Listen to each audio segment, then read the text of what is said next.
Assalamu alaikum. My name is Berak Hussain, the Muslim counselor. Bullying, what is that? Bullying happens when one person coerces or intimidates or causes harm to another person. This harm could be both physical, mental, or emotional. So we see this happens in the workplace, in academia, at home, online as in cyberbullying, as well as on the playground with children. It starts very young and there's no age limit to it. I want to specifically look at bullying against women in the Muslim community, specifically in religious institutions, as well as centers and mosques.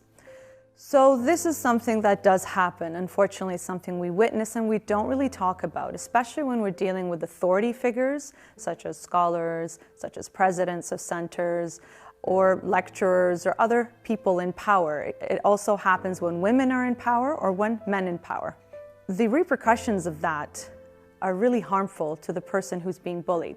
So for example, when it comes to unequal pay, a female speaker or presenter may not be paid the same way as a male speaker or presenter. This, first of all, is a lack of respect towards this person of knowledge who has experience as well as spent so much time and effort and struggle to attain this knowledge and present it and share it to her fellow brothers and Muslims. And she's not being respected for that, not deemed to have the same worth, so to speak. So what can we do about bullying, especially those who have been bullied? Well, the first thing we could do is provide a safe space for that person to talk about what happened to them with no judgment, validating their experience, letting them speak of their emotions and how it's triggered them.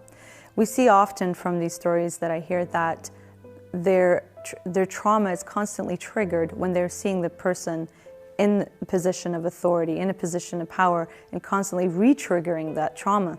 So when this happens, again, providing that safe space in the counseling process will allow that person to work through these difficulties.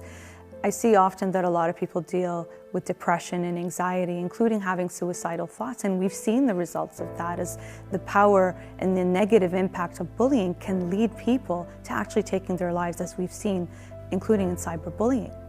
So by providing this safe space and encouraging counseling and support and love, this can really help somebody go from feeling suicidal to empowering themselves, building their self-esteem again, and standing up to the person who is causing that bullying. This is a form of justice to the injustice, standing up to this injustice. And this is something that we are responsible for in our community as a whole, especially in our Muslim community, where we live in that motto, standing up against injustice. Bullying is a form of tyranny.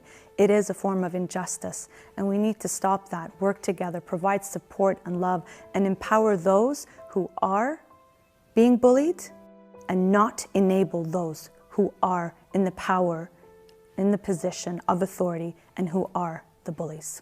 Assalamu alaikum.